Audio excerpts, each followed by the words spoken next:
संस्कारों को उभारना और अनुभव प्रकट करना, ये शक्ति की क्रिया है। आधार आंतरिक हो या बाह्य, उसका आधार आंतरिक हो या बाह्य जगत की हो। भौतिक स्थूल जगत यदि आधार होता है तो अभिमान की संभावना अधिक होती है। भौतिक के आधार पर अर्थात इस जगत के अंदर बाह्य रूप में जो कुछ हमको अनुभव होता है उसमें अभिमान की संभावना अधिक होती है। क्यों कि मुझे अनुभव हुआ। किसको अनुभव हुआ? मुझे, मैंने अनुभव किया।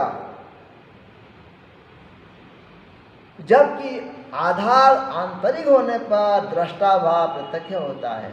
अंदर से जो अनुभव होता है वह दृष्टा भाव अभिमान का कोई काम नहीं है।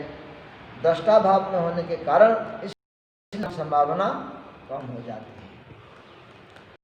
हमारे भेल मछली के अनुभव में यह स्पष्ट है कि हमारे इस जन्म के संस्कारों का परिणाम नहीं है। इसमें भी कोई जन्मों के कोई प्रकार के संस्कार एकत्रित हैं। भेल का लोगों को निगलना तथा उसी समय भेल की पीठ पर होकर आनंद मग्न होना इस बात की पुष्टि करता है कि मृत्यु सामने होने पर भी आनंदित रहा जा सकता है। भाई नाव में बैठे हैं, इतने लोग, इतने बड़ी मछली आकर के टक्कर मार दे, नाव से लोग गिर पड़े और भी गहरे समुद्र में, और मछली उनको निकलती जा रही है। और गुरु महाराज ने देखा कि उन्होंने उछल करके कूद पड़े, वो मछली के पीठ पर बैठ गए और वहाँ जल विहार कर रहे हैं। तो बड़े महाराज क्या कर रहे हैं? उसी समय भेल का लोगों को निगलना तथा उसी समय भेल की पीठ पर सवार होकर आनंद मग्न होना इस बात की पुष्टि करता है कि मृत्यु सामने होकर भी आनंदित रहा जा सकता है। वो मछली लोगों को निकलते जा रही है तो गुरु महाराज को डर लगना चाहिए ना, भय लगना चाहिए ना। भय नहीं लग रहा है।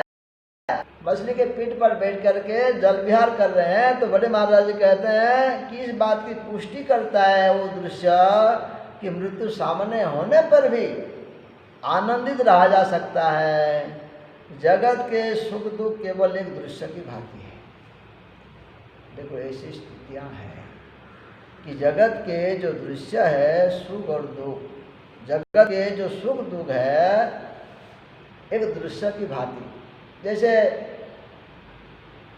यदि साधक स्थिति पर पहुंच जाए कि वो दृष्टा भाव में स्थिर हो जाए, जगत उसको दृश्य में दिखाई देता है। जगत क्या है? वो दृश्य है और वो दृष्टा है। जगत दृश्य हो गया तो जगत के जो सुख दुख है, मान अपमान है, निंदा स्तुति है, अनुकूल प्रतिकूल है, जो भी है वो उसके लिए सब दृश्य हो जाता भाई। फिर वो उससे प्रभावित नहीं होता। इसलिए बड़े महाराज कह रहे हैं जगत के सुख दुख केवल एक दृश्य की भांति है, उनसे अपने मन को प्रभावित मत कर लो।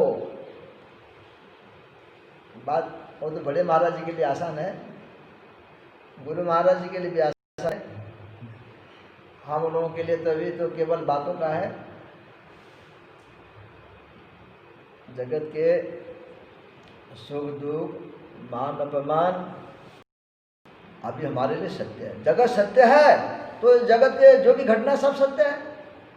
जिसके लिए जगत दृश्य हो जाता है उसके लिए सुख दुख भी एक दृश्य। सुख दुख जगत का अंग है। सुख दुख मान अपमान अनुकूल प्रतिकूल इस जगत का अंग होने के कारण इसलिए जगत दृश्य हो जाता है। उसके लिए वो सब दृश्य हो जाता है, उसको प्रभावित नहीं कर सकते। अब जगत दृश्य हो गया तो फिर उसके लिए सब दृश्य है। तो उनसे अपने मन को प्रभावित मत कर लो। अब गुरु महाराज जी बड़े महाराज जी कि ये जो सुख दुख है ये एक दृश्य है, उसमें अपने मन को प्रभावित मत कर लो। थोड़ी देर पहले मातमी चेहरे के विषय में बात करते हुए तो समझा रहा था। ये जो गुरु महाराज जी जो दृश्य 3-4 दृश्य पेड़ के नीचे बैठ करके, ये तो ऐसी बात विचार करके देखेंगे, विचार करेंगे तो रामायण की बात। भगवान राम जी जो बाल रूप में हैं, आंगन पर खेल रहे हैं, वहाँ राजा दशरथ जी भी हैं, माता कौशल्या जी बैठी है, और काकभूषण जी उनके सामने बढ़ रहे हैं, पीछे जा रहे हैं, बढ़ रहे पीछे जा रहे हैं। जब वो पकड़ने गए तो पकड़ नहीं पाए, तो उनके अंदर अभिमान आया। ये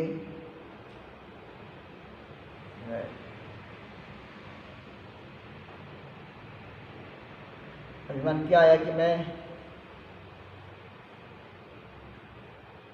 वो जो दिखाते ना, पूप बोलते थे ना, पूप बोलते हैं उसको, वो दिखाते तो ये आगे बढ़ते हैं, तो ये जैसे पकड़ने जाते थोड़ा सा पीछे हो जाते था। तो उनको अभिमान आया कि ये भगवान हो सकते हैं क्या, बस इतने से। तो ऐसे जैसे मन में आया तो उनके पीछे ऐसे लग गए। किसके पीछे? काग के पीछे। तो ऐसे भागे तो भगवान उनके पीछे ऐसे लग गए कि जहाँ तक वो जाते थे वो 2 उंगली की पीछे। फिर उसके बाद जब वो थक गए, हंस दिया। किसने हंसे? भगवान। तो कागज उनके अंदर घुस गए। तो उन्हें ब्रह्मांड देखा, कोई कितने सारे दृश्य देखा। तो ये सब घटना कब घटी है? एक क्षण के अंदर, क्षण के अंदर। और फिर वो अपने आश्रम में जाते हैं, वहाँ फिर अयोध्या में। अर्थात कहने का अर्थ यह है कि इतने सारे घटना एक क्षण के अंदर घट गया। और फिर ये सब घटना होने के बाद उन्होंने कागज को आशीर्वाद दिया, जो भी दिया, और रोने लगे कि भूख लगी है। अब माता जी के गोद में जाके खीर पान करने लगे। ये घटना न कौशल्या को पता है न दशरथ को पता है। तो गुरु महाराज जी जो पेड़ के नीचे इतने सारे जो दृश्य देखा, वहाँ वो लोग भी बैठे थे कि किसी को क्या पता है। तो आध्यात्मिक बात इतने सूक्ष्म है और एक क्षण के अंदर क्या घट सकता है। आप ध्रुकुटी विलास और सृष्टि लय हो, भगवान के एक आंख के पलक ऊपर नीचे होने में जितना समय लगता है उतना सृष्टि का नाश हो सकता है। ये आध्यात्मिक जो बातें हैं इतने सूक्ष्म है और एक एक पल में बहुत सारी घटना घट सकती है। तो ये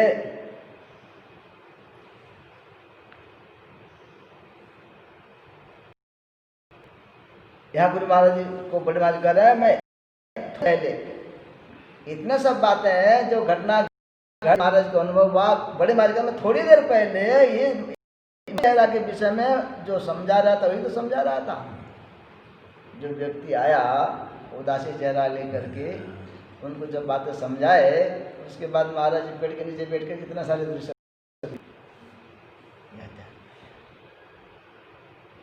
मैं अपने कमरे में आ गया था, विचार प्रवाह की दिशा ने नया मोड़ ले लिया था कि महाराज जी का वास्तविक स्वरूप क्या है। क्या वह जो कुर्सी पर बैठे प्रवचन करते या चलते दिखाई देते हैं, या वह जो कभी प्रसन्न होते या हंसते दिखते हैं, या कुछ और है। ऐसा लगता है जैसे उन्होंने यह सब आवरण ओढ़ रखा है। इतने सब ज्ञान की चर्चा करने के बाद गुरु जी महाराज जी के मन में विचार आ रहा है कि गुरु महाराज जी जो कुर्सी पर बैठ करके प्रवचन कर रहे हैं, कभी चलते दिखाई देते हैं, कभी प्रसन्न हो जाते हैं, कभी हंसते हुए दिखाई देते हैं, उनका असली रूप ये है और कुछ है।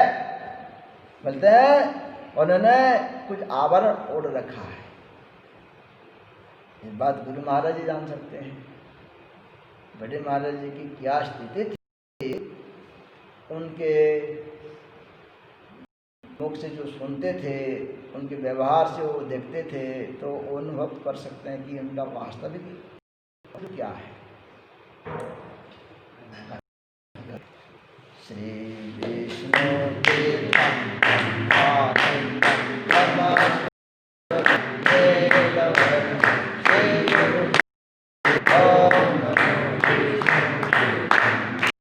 ओम नमो ओम नमो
पूर्णस्य पूर्णमेवावशिष्यते।